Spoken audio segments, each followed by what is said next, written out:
Hey guys, welcome back to my channel, and if you're new here, my name's Christina Kent, and I'm an artist based out of San Francisco. Today I'm going to walk you through my painting process for a still life in complementary colors. Let's check it out. So today I'm going to be doing a still life painting, and I really like still life painting. I think it's a great way to practice a lot of the fundamentals of design and how you compose a work of art, how you compose a painting. So I try to do a lot of still life painting in my practice, and I think it's nice because with still life painting, you're not so focused on the subject itself. It's not like a human face where I'm really concerned about getting all the proportions right or trying to get a likeness.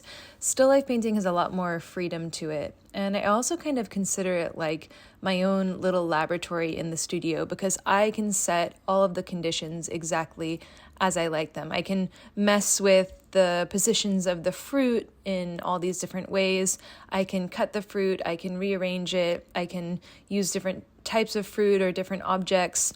I can look at it from different angles very easily. I can change the lighting very easily.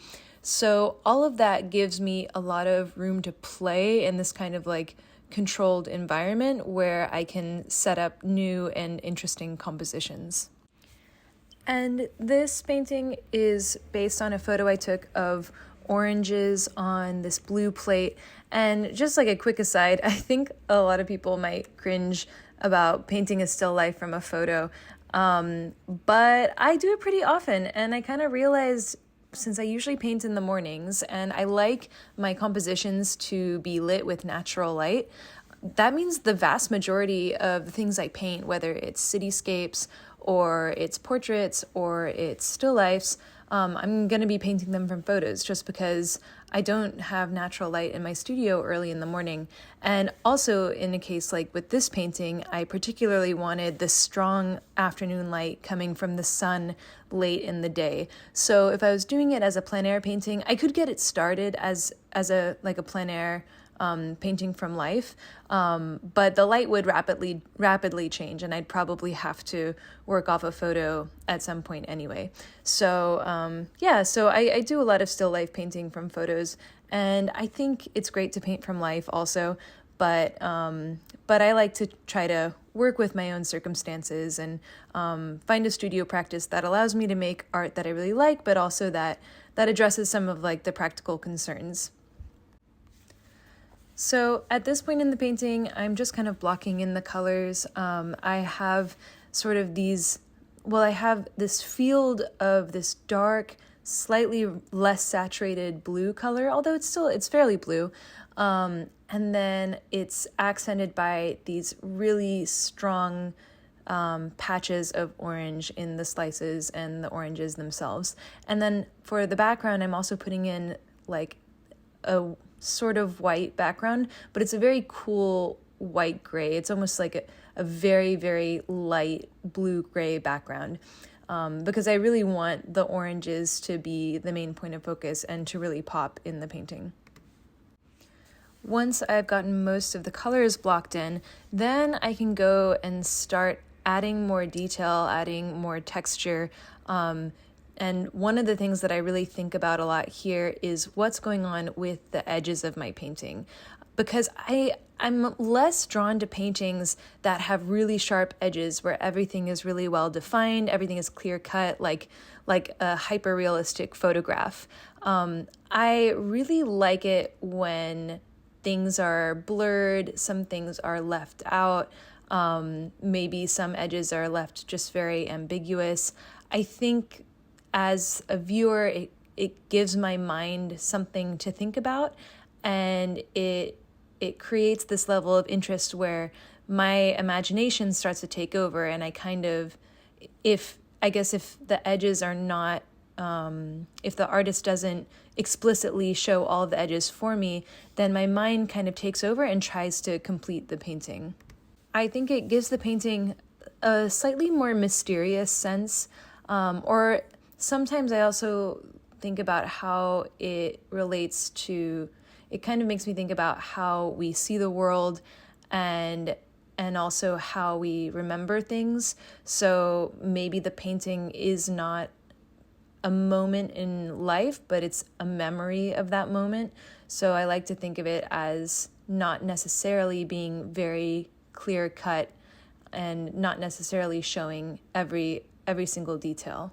I also think that as I go in and alter the edges, I give myself the chance to take advantage of the beautiful texture that paint can create and some of the really interesting things that can happen when you make different marks with the brush, or when you drag some paint from one area into another area, and how quickly you do that, and with how much force and with what type of brush. Like, all of these things are going to create different marks that I like to see them, I think, because they're cool abstraction, but then they also remind the viewer that this is a painting and this is kind of just, it's just like colored mud on a canvas. And I think there's something really cool about that.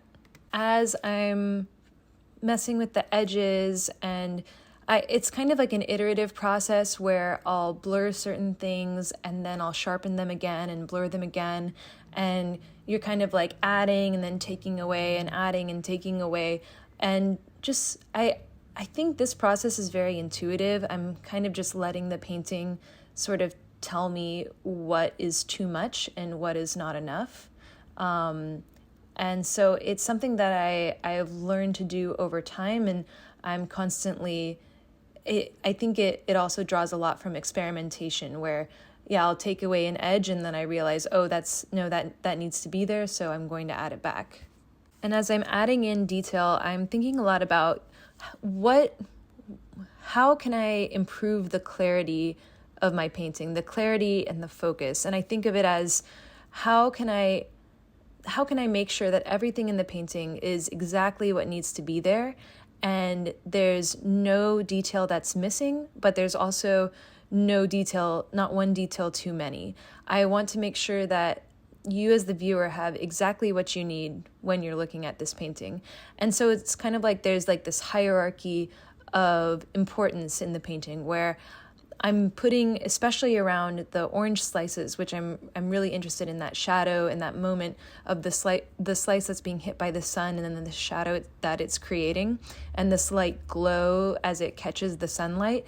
That moment, I think, is what I'm really excited about in this painting. And so I'll add more details there to sort of focus the eye there. And then as the eye moves away from that area, I still have some details to help the eye move around the painting, but I kind of leave things a bit more ambiguous so that they don't quite detract from the main focal point. And it also, I think it kind of creates some resting space for the eye in the painting. You could think of it as the orange slice is kind of the main character, the focal point, and then the other components of the painting are a supporting cast that help you move your eye around the image, but don't attract so much attention that there's a tension between the focal point and these other areas. And I think there's something really poetic about a painting when we don't make everything really explicit, when we just include the details that are really necessary and really get down to the essentials. There's a beauty in the simplicity, and that's something that I always try to hold on to with my work. So here's the final version of the painting. I'm super happy with how it turned out. I'm really loving the orange and blue composition. Those are my favorite combination of complementary colors, so no surprise there. But I think as a still life, it was a really great exercise. I'm happy with some of the interesting marks that I was able to create with the brush and some of the abstraction going on, while at the same time maintaining a strong sense of realism. Thanks so much for watching. Let me know what you thought of this video in the comments below.